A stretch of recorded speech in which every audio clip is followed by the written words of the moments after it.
¿Te imaginas a un niño de solo 6 años que mientras tú estabas aprendiéndote a atarte los cordones, él ya resolvía ecuaciones diferenciales de memoria y corregía a su profesor de matemáticas? Pues así era John von Neumann.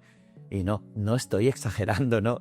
Estamos hablando de uno de los cerebros más formidables del siglo XX. Un genio matemático, físico, informático, lógico, economista y además con una vida tan intensa como excéntrica. Un tío que fue capaz de cambiar para siempre la forma en que entendemos los ordenadores, la guerra e incluso la conciencia humana. Y todo desde su pizarra, sus fórmulas y su peculiar sentido del humor. Hoy vamos a sumergirnos en su historia y vamos a conocer cómo un joven prodigio húngaro se convirtió en uno de los arquitectos de la era digital. Y de paso, vamos a descubrir algunos aspectos poco conocidos de su pensamiento, incluso manuscritos redescubiertos y estudios recientes que podrían cambiar cómo vemos su legado. Bienvenidos al canal de Ciencias de la Ciencia. Hoy, como ves, te traigo a John von Neumann, el genio que veía el futuro con números y que dejó al mundo sin palabras, literalmente. Soy JJ Priego y aquí siempre vemos que lo conocido es finito y lo desconocido infinito. ¿Quieres saber más? Pues vamos a curiosear.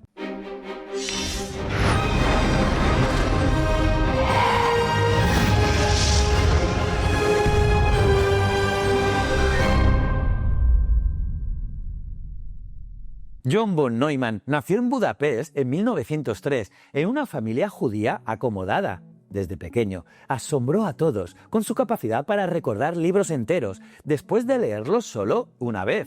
Sí, a los 8 años ya hablaba griego antiguo y latín, además de alemán, húngaro y más tarde inglés y francés. No era un niño, era una enciclopedia con piernas. Pero su talento no se limitaba a memorizar. Lo verdaderamente increíble era su capacidad para manipular conceptos abstractos complejos con una facilidad pasmosa. Se cuenta que a los 6 años jugaba con raíces cúbicas y a los 8 corregía errores en los cálculos del contable de la familia y lo hacía mentalmente. Estudió matemáticas en Budapest, física en Berlín y química en Zúrich. Como ves, lo de centrarse en una sola cosa no era lo suyo. Era como si tuviera un hambre intelectual constante y ningún plato le pareciera suficiente. Y en ese banquete del conocimiento se rodeó muy pronto de algunos de los cerebros más brillantes del siglo XX. Uno de ellos fue Eugene Wigner, otro húngaro prodigioso, que acabaría ganando el Premio Nobel de Física en 1963 por sus contribuciones a la teoría de la estructura del núcleo atómico. Pero antes de todo eso, Wigner y von Neumann compartieron juventud, cafés y pizarras. Se conocieron siendo aún estudiantes y su conexión fue inmediata. Ambos hablaban con la fluidez de quien piensa en ecuaciones y ambos compartían un sentido del humor agudo y también ambos veían en las matemáticas una forma de entender y controlar el universo. La colaboración entre ellos duró décadas. Trabajaron juntos en mecánica cuántica, en teoría de grupos aplicada a la física e incluso en problemas que parecían salidos de un laboratorio de ciencia ficción. Von Neumann aportaba la intuición matemática vertiginosa y Wigner la claridad estructural. Si von Neumann era el rayo, el pararrayos era Wigner, que era el que canalizaba todo, y juntos ayudaron a construir los cimientos de la física moderna. Pero incluso entre genios, von Neumann destacaba. Era, como decía uno de sus colegas, un superdotado entre superdotados, un rayo entre relámpagos. En 1927, con apenas 24 años, publicó su primer artículo sobre la teoría cuántica y no fue cualquier cosa, ¿no? Von Neumann formalizó la mecánica cuántica utilizando operadores en espacios de Hilbert, lo cual permitió que esta teoría, que hasta entonces parecía un collage de ecuaciones raras y fenómenos extraños, se asentara sobre una base matemática sólida. ¿Pero qué son esos espacios de Hilbert? Pues imagina una especie de versión infinita y sofisticada del espacio euclidiano, donde los vectores no son flechas. No son flechas sobre un papel, no, sino funciones, probabilidades o estados cuánticos. Y en ese espacio puedes aplicar operaciones, calcular distancias y trabajar con infinitas dimensiones. Algo crucial para describir el extraño comportamiento de las partículas subatómicas. Pues bien, von Neumann logró encajar toda la mecánica cuántica dentro de esa estructura matemática, como si fuera un rompecabezas que, por fin, tenía sentido. Y su libro de 1932, llamado Fundamentos Matemáticos de la Mecánica Cuántica, es uno de los textos más influyentes en la historia de la física moderna. En él, von Neumann no solo organizó la teoría cuántica en un lenguaje matemático sólido y coherente, sino que también se atrevió a meterse en uno de los temas más extraños y debatidos de toda la física. ¿Qué ocurre exactamente cuando se realiza una observación cuántica? Y es aquí donde lanzó una idea tan provocadora como inquietante. Propuso que, en última instancia, la conciencia del observador podría estar implicada en el famoso colapso de la función de onda. Ese misterioso momento en que una partícula cuántica, que puede estar en varios estados al mismo tiempo, elige un estado concreto al ser medida. ¿Te suena, no? Ya lo hemos hablado en varios vídeos. Y es que, en otras palabras, según von Neumann, el simple hecho de observar, o más precisamente de estar consciente del resultado de la medición, podría ser lo que hace que la realidad se manifieste de una forma definida. Toma ya. Esta idea, que parece sacada de una novela de ciencia ficción, sigue siendo objeto de debate entre los físicos hoy en día.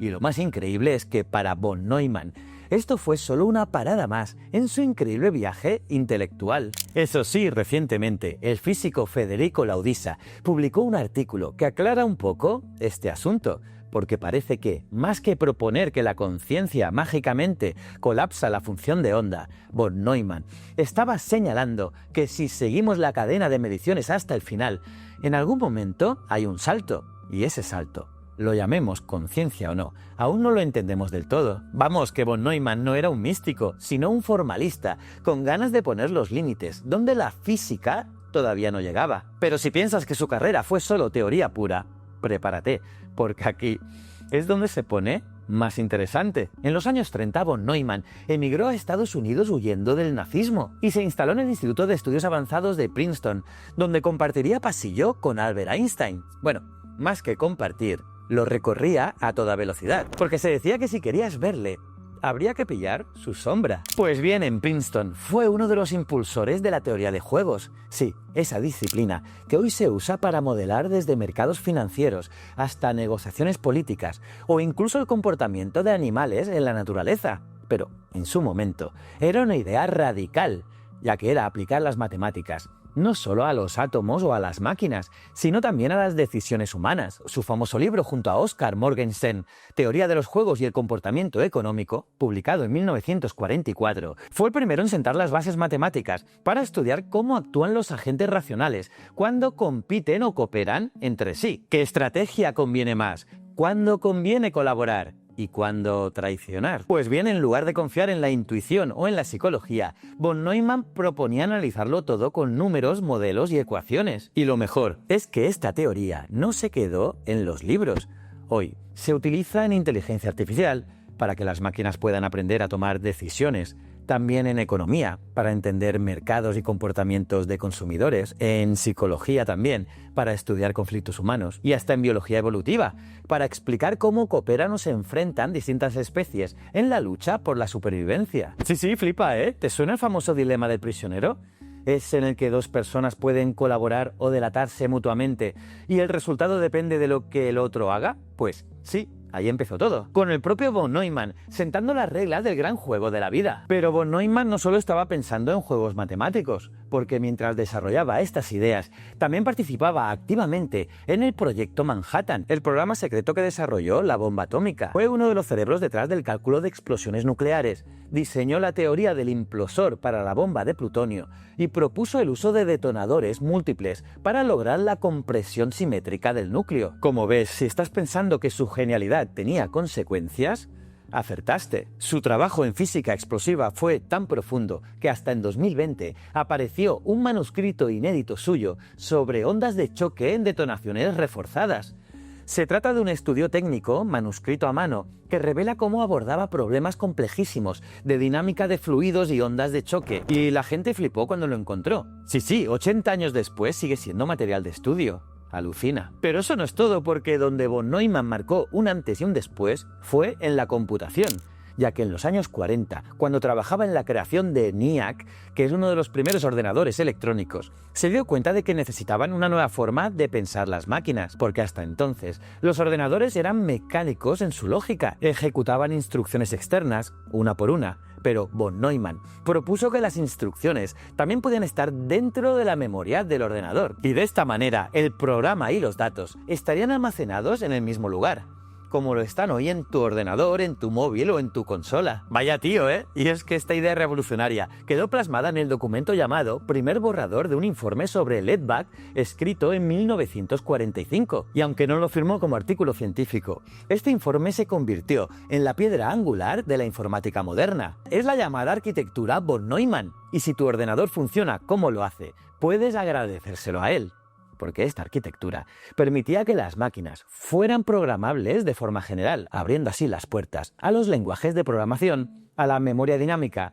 al almacenamiento masivo y todo lo que hoy hace que puedas ver este vídeo. Pero como no podía ser de otra forma, no se quedó ahí tampoco, ya que en sus últimos años se obsesionó con la idea de autómatas autorreplicantes, o sea, máquinas que puedan construirse a sí mismas, copiando sus propias instrucciones. Una especie de vida artificial basada en lógica matemática. Y este trabajo es precursor de la robótica autónoma, de la biología sintética y hasta las ideas modernas sobre colonización interestelar. ¿Te suenan las sondas de von Neumann? Pues son sondas espaciales hipotéticas, capaces de replicarse a sí misma y colonizar la galaxia exponencialmente. Y no es ciencia ficción, es ciencia especulativa, basada en sus modelos matemáticos. Y en los años 50, cuando John von Neumann ya era una figura central en la ciencia y un asesor influyente del gobierno de los Estados Unidos, su pensamiento empezó a transformarse de forma profunda. Hasta entonces, había defendido el formalismo matemático con fervor, la idea de que todo podía reducirse a lógica pura, a sistemas coherentes y cerrados. Pero, con el tiempo, y con su implicación directa en la creación de los primeros ordenadores electrónicos, comenzó a cambiar de perspectiva. Dejó de ver la computación como una simple actividad matemática, para empezar a verla como un proceso profundamente físico. Se preguntó, ¿y si pensar no es solo seguir reglas abstractas? ¿Y si la computación está íntimamente ligada a cómo funciona la materia? Y este cambio le llevó a cuestionar también la comparación entre el cerebro humano y las máquinas. Para él, las neuronas no eran meros interruptores.